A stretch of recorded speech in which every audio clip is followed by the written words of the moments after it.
Hello, Gene Schwimmer here. Welcome to today's vlog, which I'm hoping will be a short one because I have to rush out for some business that I have to take care of. I'm actually doing this vlog an hour earlier than I usually do it.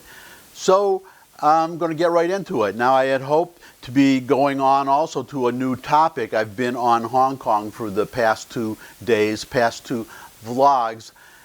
But I was digging through my loose change and I came up with another 2 cents that I want to put in about Hong Kong.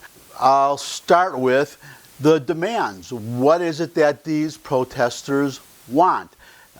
Actually, they put out a very specific list of 5 demands. I understand that this may have come from a conversation with some of the Hong Kong leaders, so that's good that at least they're talking. But here's what they want. They made a very specific list of 5 demands.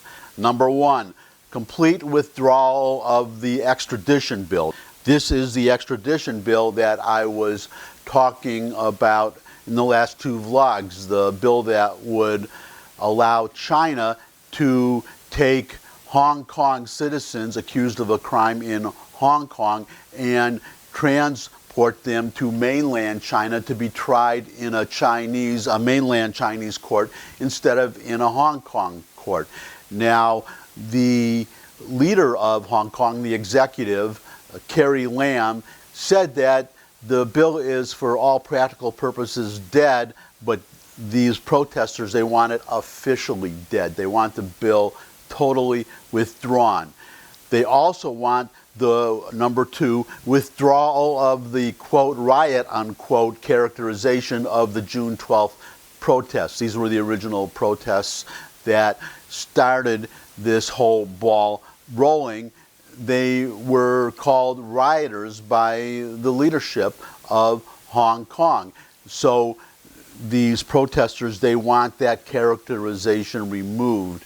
They want to be treated as and considered and labeled as honest protesters, citizens seeking a redress of grievances, that they are not rioters. Number 3, they want the unconditional release of all arrested protesters. That follows from the second demand that I just listed. They want them let go. Number 4, formation of an independent commission of inquiry into police behavior, by which they mean police brutality, the way that the police treated these protesters. They hurt one protester so badly, a woman, that she may lose an eye. In any case, her eye was severely injured, one of her eyes, and in fact, if you look closely at some of these photos of the demonstrations, you may see some of the demonstrators wearing eye patches. That's not because something happened to their eye, that's in solidarity with this woman whose eye was severely hurt by a policeman that attacked her. And finally, this brings us to the 5th demand, the most important one, universal suffrage. In other words, they want to elect their leaders. They want Carrie Lam, the executive, to resign, and then they want to elect the leader of their choice instead of the current situation where they can vote, but it's just like in Iran, the people can vote for their leader, but the people that they're allowed to vote for, the roster from which they're allowed to select, those candidates are vetted by mainland China. So it's not a matter of Hong Kongers being able to nominate and vote for whomever they want. China picks the candidate. So they want that ended. So I just wanted to get those demands out there so everybody knows what this is all about. Now, the other point I want to get to is, well, I showed you this photo yesterday of these protesters, some of them, or a couple of them, holding American flags. Now, today, I want to add to that, because if a picture is worth 1,000 words, then what about a picture with sound? So we have this video I'm going to play where you're going to see more American flags, but you're also going to, well, just listen. And Christ us. through the perilous fight. All the ramparts we watched were so gallantly streaming, and the rockets' red glare, the bombs bursting in air, gave proof through the night that our flag was still there. Oh, say does the stars sprinkle then yet wave?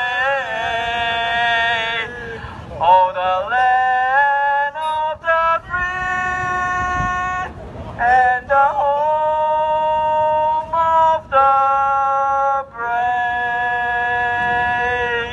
Hong Kongers, Chinese singing the Star-Spangled Banner, our national anthem, which to me is a great honor. I'm very pleased to see that. But that, number one, reinforces the point that what the Hong Kongers are demonstrating for, what they want is simply liberty. They don't want to be communist Chinese. They want what they were promised, one country, two systems. China has been reneging on that.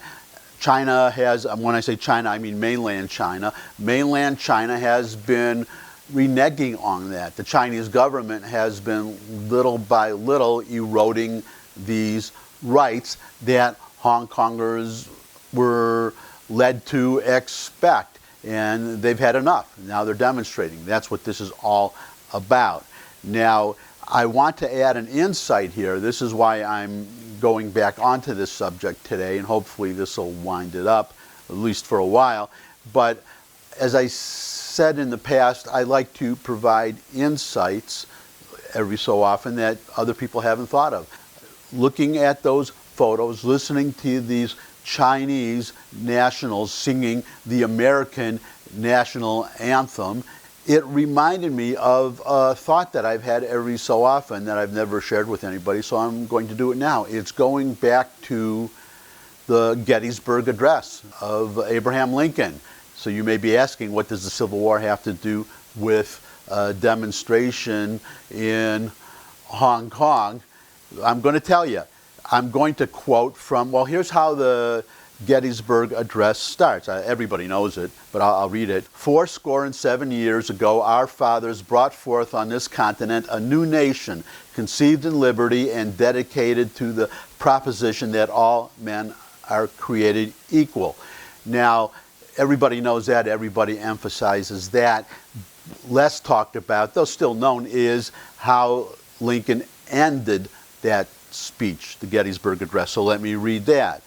We here highly resolve that these dead shall not have died in vain, that this nation under God shall have a new birth of freedom, and that government of the people, by the people, for the people, shall not perish from the earth. Now listen again to how Lincoln begins the Gettysburg Address.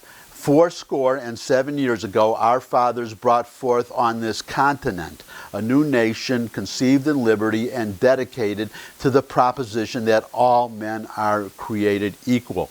And now listen again to how Lincoln ends the Gettysburg Address. That government of the people, by the people, for the people, shall not perish from the earth. Do you see now? This is what I'm talking about. The difference, the advance from the first line of the speech to the last line. In the first line, he talks about a new nation being brought forth on this continent. But he ends the speech saying that government of the people, by the people, for the people, shall not perish from the earth. That's the mission that Lincoln gave us, that our purpose, the whole reason for the United States, was not confined to just governing ourselves in our own country. We now have an obligation, the one that Lincoln gave us, to spread liberty throughout the world, the earth. We're not just any country. Now, I understand we cannot be the so-called policeman of the world. We cannot just invade countries and free all the people of those countries. But on the other hand, as you see in Hong Kong and you hear in Hong Kong today, we are, as another forefather said, the last best hope of earth. To me, that implies an obligation to be a light unto nations, to take the quote from the Old Testament, Torah to me, Old Testament to you Christians out there. But that's the charge that we have. And we see it in Hong Kong, that when people hope for freedom, when they strive for freedom, they always refer to the United States. They show the American flag. They, in this case, sing the Star-Spangled Banner. And remember, since we were talking about China, Tiananmen Square, where you had some of these students build a papier-mâché replica of the Statue of Liberty. America is not just another country. We cannot always be the policeman of the world. We cannot just reach out and free all the oppressed peoples of the world. But we do have an obligation to speak out, and we have an obligation to act when we can. It's a duty that was given to us that we cannot shirk. That's my rant for today. Thanks a lot for stopping by. As usual, thumbs up if you like the video. Share it with anyone you think would benefit from the video. You got a comment, you can put it in the comment section. You can also put in there suggestions for future topics you might like me to cover. Got a Twitter account, you can tweet out my URLs to your followers, invite them to retweet, and of course watch the videos. You can subscribe to the videos. That would be nice to have subscribers. And finally, you can come back and see me again. I would love to see all of you again. Hopefully bring a few friends with you next time, and at all future times, in fact. And that's it for today. Bye.